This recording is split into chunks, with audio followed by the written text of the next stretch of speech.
And good morning, everybody. Welcome to Jet Radio 1400. I am your host, Alan Carpenter. This is the half hour we spend every week with Josh Skarzinski from Stan's Garden Center. Train. Well, you know, Josh, and I have seen this situation with you before, sir, where you feel you come in and you go, I'm not really thinking straight. I got, a lot on my mind. I'm kind of tired.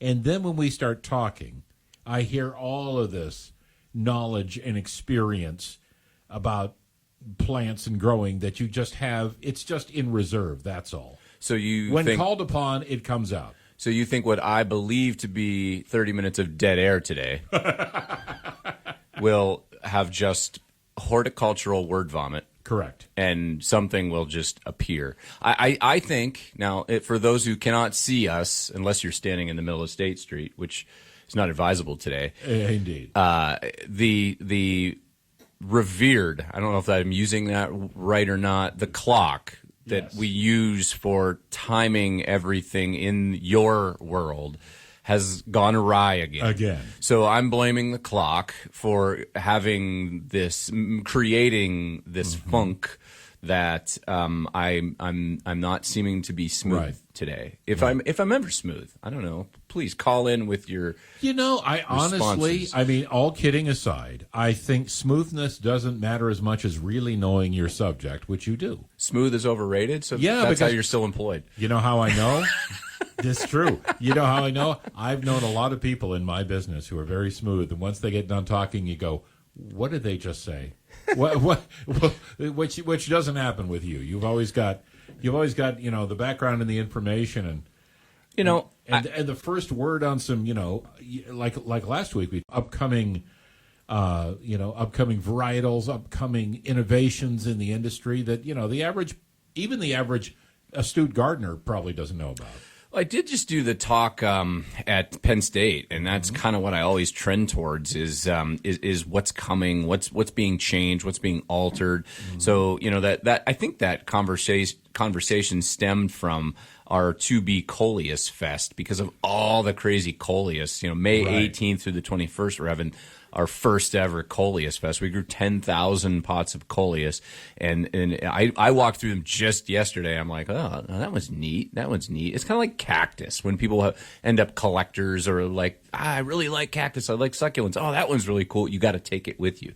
Or bonsai, which I'm starting to hedge into the art of bonsai a little bit. There's so many possibilities. It's not just like there's my whatever marigold impatient. I planted, it grows, it makes the color. It's an art form. It's truly an art form. So I've been learning more. I've been kind of taking in some. I have a plant that came out of a fairy garden that my wife did pre-Seiji. So my daughter is 3 now.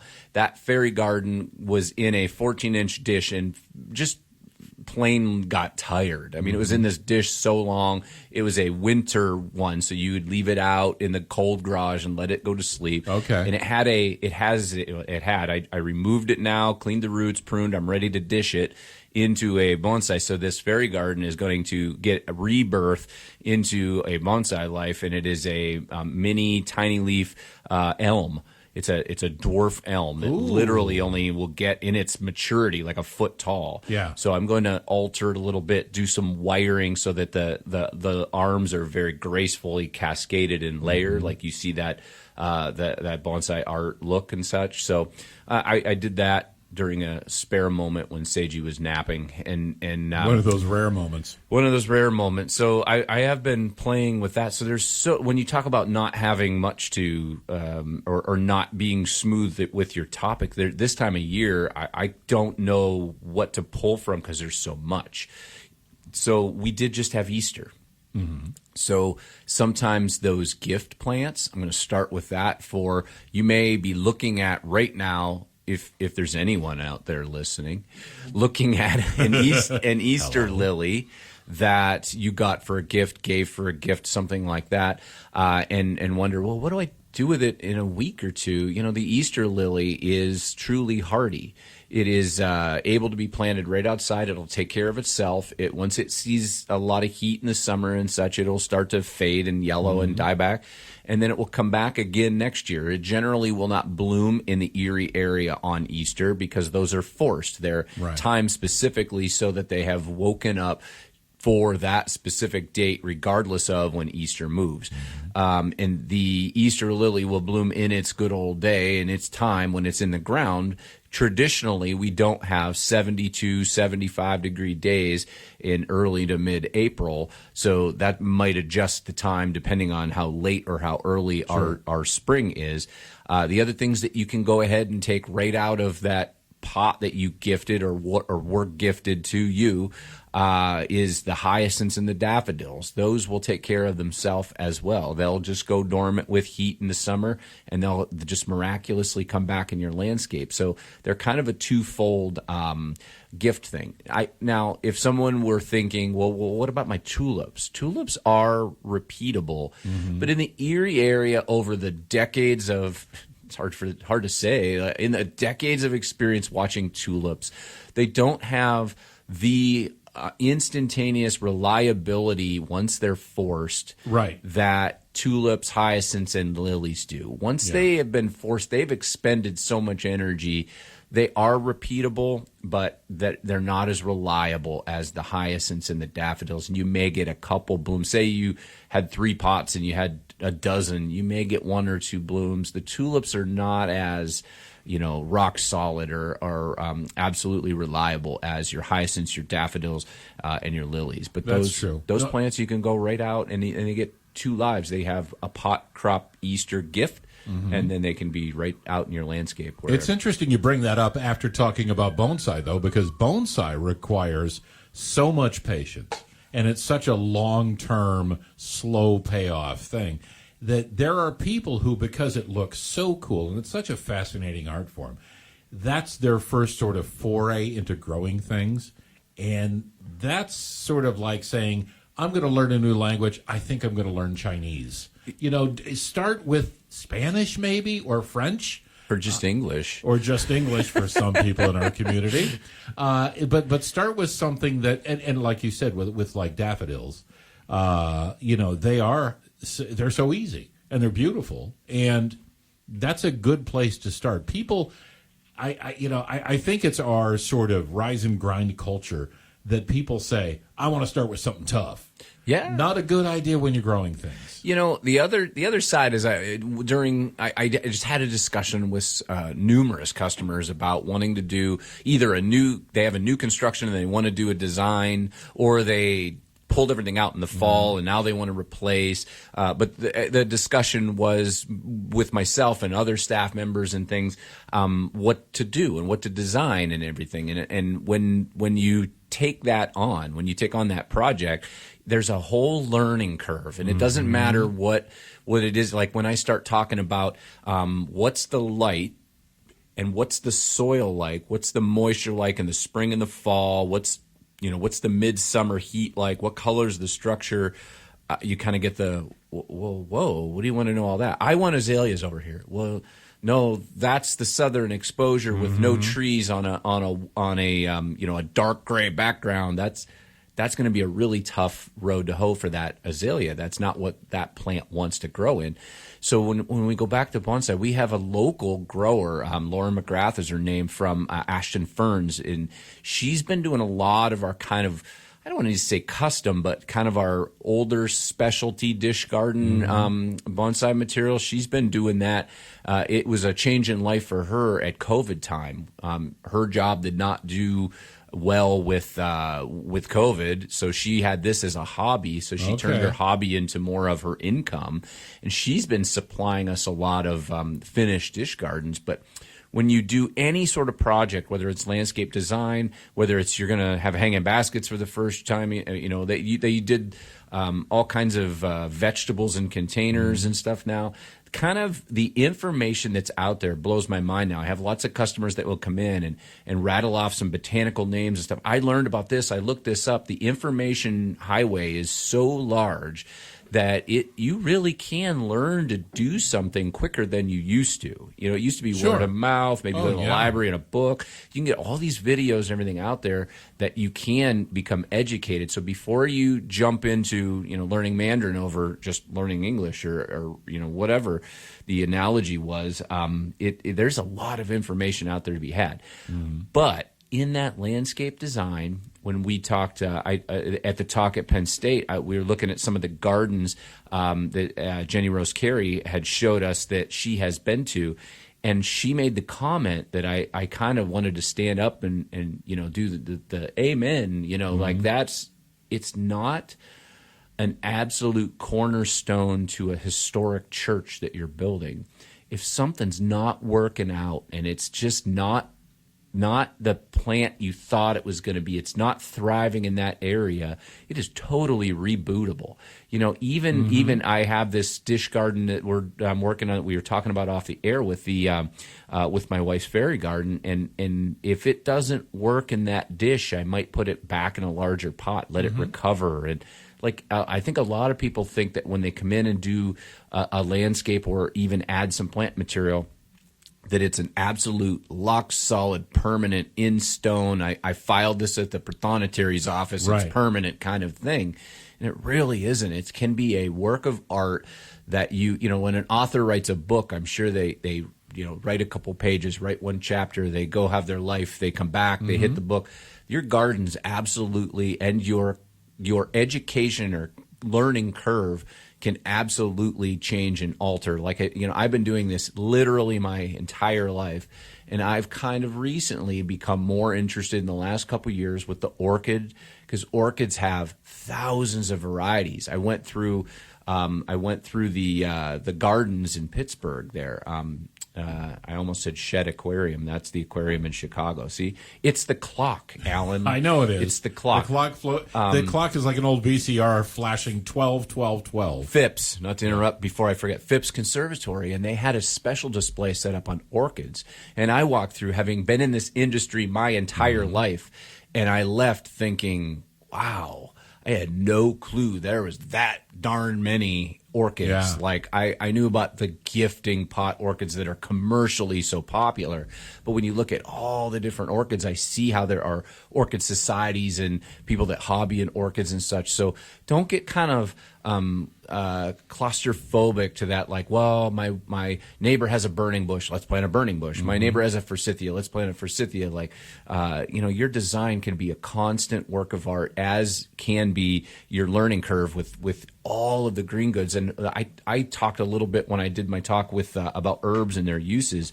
Is the neat thing about my industry is that it was my point exactly. I've been doing this my whole life. I feel like maybe I have a good base of knowledge, but when I prepped for that talk, I learned about some of the nutritional benefits to your compost pile when you use comfrey.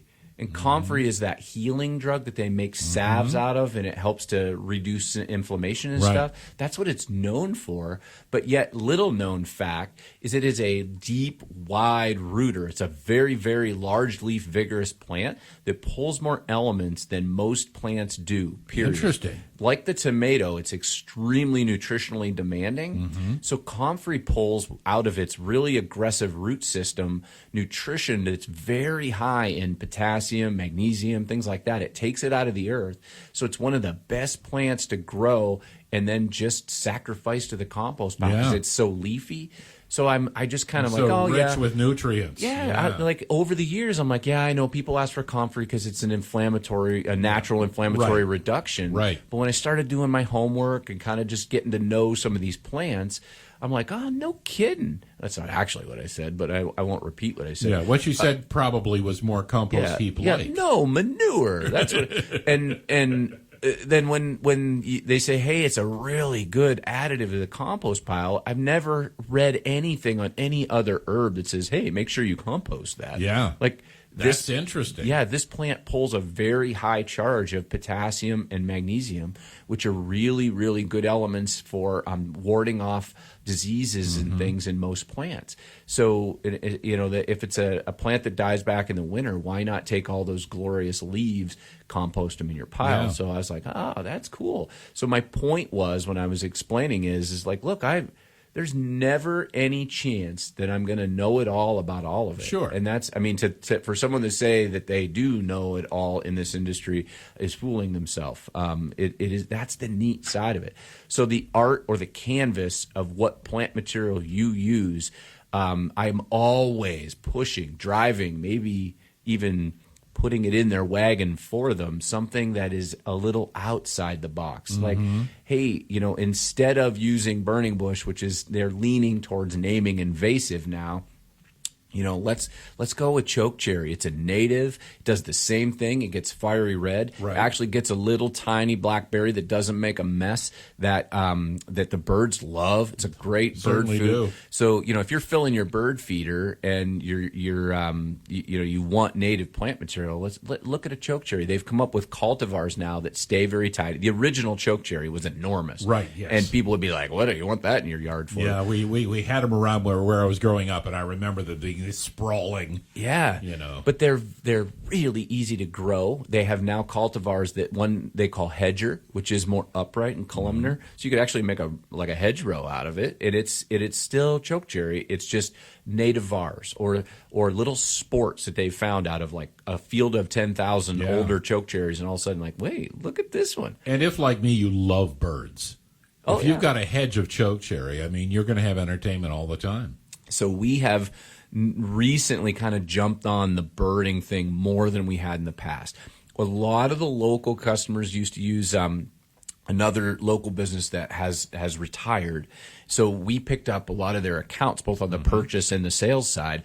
And we are doing a lot more bird food. So we're actually starting to learn more as staff. We were very, very plant heavy, and we didn't really, we had a little bird food. It's over there kind of thing. Well, now we've literally doubled, and it's looking to triple our bird offerings to the customers.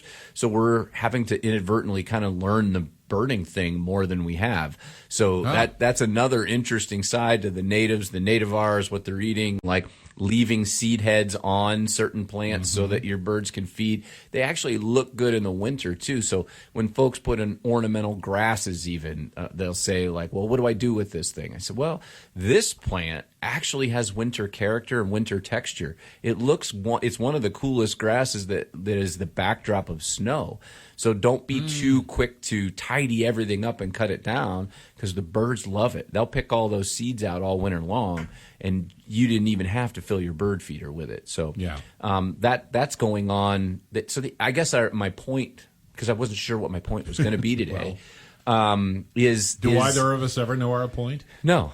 The design and the education and the plant use is diversified, even in the last decade, so much more. I just leafed through Proven Winners 2024 new release for shrubs this week, and I was like, there's a couple in there, and I'm like, what the heck is that? Yeah. I don't even know what it is. Like, I've never seen this before. Like, oh, it's part this and part that, and now they have this more friendly, more landscape friendly plant that used to be like big, scraggly, not so attractive.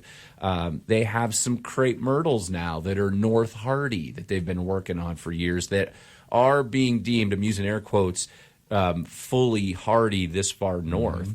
They've been working on that forever. I don't really think you're ever going to see that once you make that drive. If you ever driven down, towards the south, like you leave Erie and you drive south, all of a sudden you're going to hit this area. I'm going to say it's Maryland. Maybe in the what's that that really common interchange there that everybody hits, like on the way to Hagerstown. There's right in that, like the Beltway. Yeah, right in that area, you start seeing crepe myrtle. And those big, glorious trees in the middle, and they're using them for windbreaks, and they bloom, and folks that move from just 4 or 5 hours south of here will be like, hey, I'm looking for a crepe myrtle. Yeah, the crepe myrtle you're thinking of isn't that far north. Right. But there is bushes now that they're deeming that are crepe myrtle that do flower for a long period of time in the summer like crepe myrtle does and is winter hardy in zone 5. So, and the fact that it seems, even though I don't want to say that it's, climate change, but it does seem like the winters of minus 25 have been few and far between in the last decade. So it does seem like we're having a pretty mild winter trend right now. It does. It does. Of course, I had to go take a long vacation out of the country when the weather was nice. So that's how that worked for me. Did we talk about that? Where did you go? Well, I went to Indonesia again. Oh. Went to Indonesia, which by the way, when you think about, you're talking about tulips, well, where do you think they came from? Yeah. So many of our plants, came from Southeast Asia, and then spread all over the world that we think are native here. And for the tulips to become hardy in the Netherlands, which is, of course, where they went to next, since the Netherlands was, colonizing Indonesia at the time, they already had to start working on them because of the very different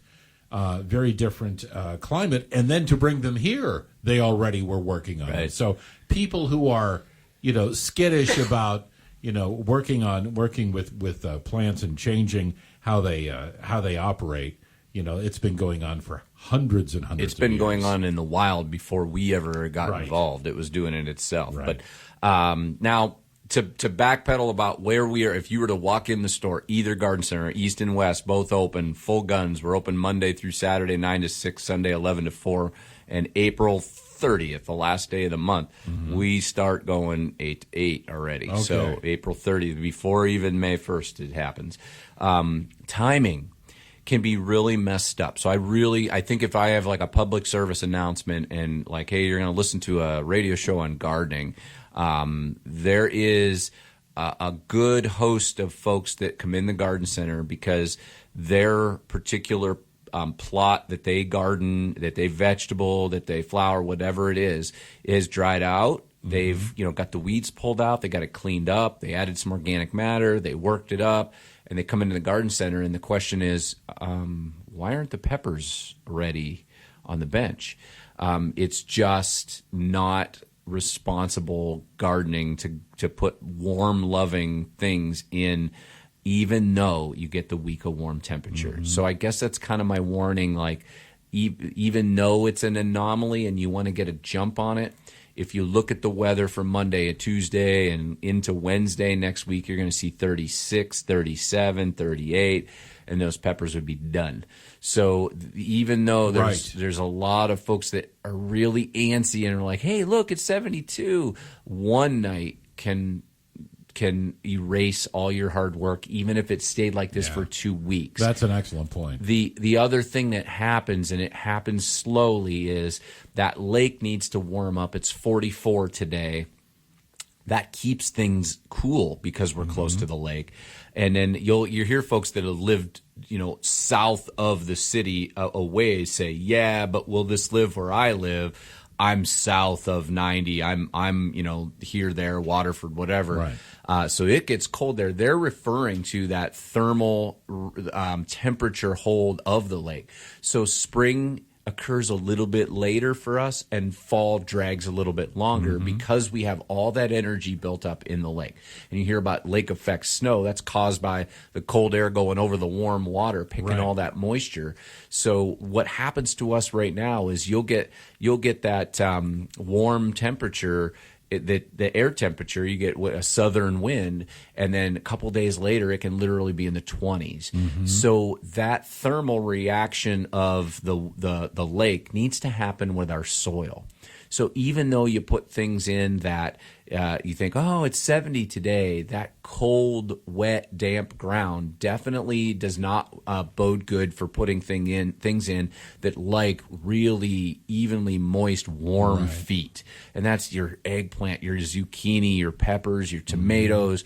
So if you're a vegetable gardener, you want to be dabbling into things that will take it, that don't mind or even appreciate cold, cool temperatures. That's your lettuce, your broccoli, your cauliflower, Brussels sprouts, kale, all that material. You can germinate. This has been a perfect, absolute textbook year for growing peas because you can get this nice, warm, dry, get them in now, get the seeds in, get them to germinate with this warm, and then it's going to go back to being cool. That's what produces a phenomenal, really sweet, mild pea. Yes. So you get that nice, warm, dry that you go ahead and get the earth worked, you get the pea seed in, you get them to germinate, and then grow them nice and cool and slow after that. Oh, this is ideal pea weather. Folks, Yes. get your peas in the garden. That's my little lecture on timing. That's a great lecture because I think when you get a week of gorgeous temperatures like this, you do get that sense of security, and I think you make a really excellent point in that. If you got one morning where you need your ice scraper, that's the death of your peppers right there. That's all it takes. Over, yeah. One morning. So I've used this story so many times. Someone's probably listening today that's like, hey, that guy told me that story personally because I've said it so many times. But things like peppers, tomatoes, zucchini, cucumbers, they like warm feet so much that if you try to jump the gun and you say, hey, look, I'm gonna cheat the system this year. I'm gonna get my tomato in the 1st of May because look at the weather we're having. And we get that 3, 4, 5 day stretch of rain and cold, 45 and rainy, and the plant's still alive. And the gardener goes out and checks in the garden, and they say, look, my tomato made it. It made it. Okay, there's something that I'm sure has, some professor can probably explain this to me, but I just call it stunt. And it sees that period of time when it's cold and it's wet and it's not ideal conditions, and that tomato must go into like self-preservation mode, and other plants will do this too, and it just closes down, if you will, and then I plant my tomato. What folks sometimes say, well, you plant late. I plant my tomato in ideal, perfect, even moisture in warm ground on June 1. Many, many times, if not every time, my June 1 tomato will outfruit your stunted May 1 tomato. Yeah. And they're like, there's no way. That's a month. But that stunt can last for weeks, and you're not actually further ahead. So you're better to wait until you get that warm ground in and put that other material in, and then the list of material that you can dabble with in the cool and actually work in the garden and get lots of things done. The list is so long you'd be shocked. We have an entire bench. When you go into our vegetable area, the one whole bench, there's probably 300 flats of material on it right now that are all ideal for right now. The kale is so good when it's grown cold.